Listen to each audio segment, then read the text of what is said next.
Je vous salue au nom du Seigneur, un petit message pour vous qui blâmez Dieu. Quelque chose doit être corrigé, frères et sœurs, concernant notre façon de penser, nous autres chrétiens, quand nous prions et demandons quelque chose à Dieu. Généralement, nous avons déjà une idée derrière la tête de ce que nous aimerions recevoir quand nous nous adressons à Dieu. Pourtant, puisque c'est une demande, nous n'avons pas le droit de l'obliger, de le forcer à accomplir ce que nous avons planifié dans notre tête, car nous devons toujours lui laisser faire sa volonté, ce que lui trouve bon pour nous.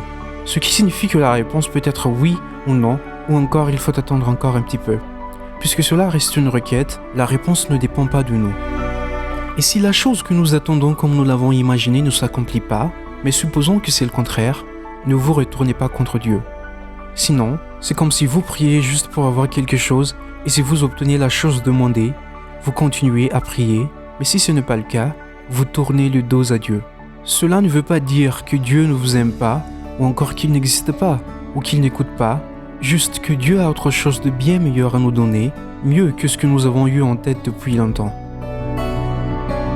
Nous devons croire en cela car la parole de Dieu dit « Car je connais les projets que j'ai formés pour vous, dit l'Éternel, projets de paix et non de malheur, afin de vous donner un avenir et de l'espérance. » Jérémie 29, 11. Pourriez-vous compter sur cette parole de Dieu, même s'il s'agit d'un deuil, alors que vous avez demandé et combattu dans la prière envers Dieu? N'oubliez jamais, frères et sœurs, peut-être que vous ne comprenez pas pour le moment.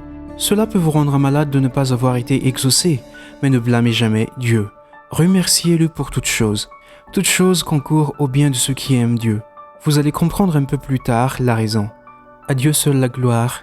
Amen.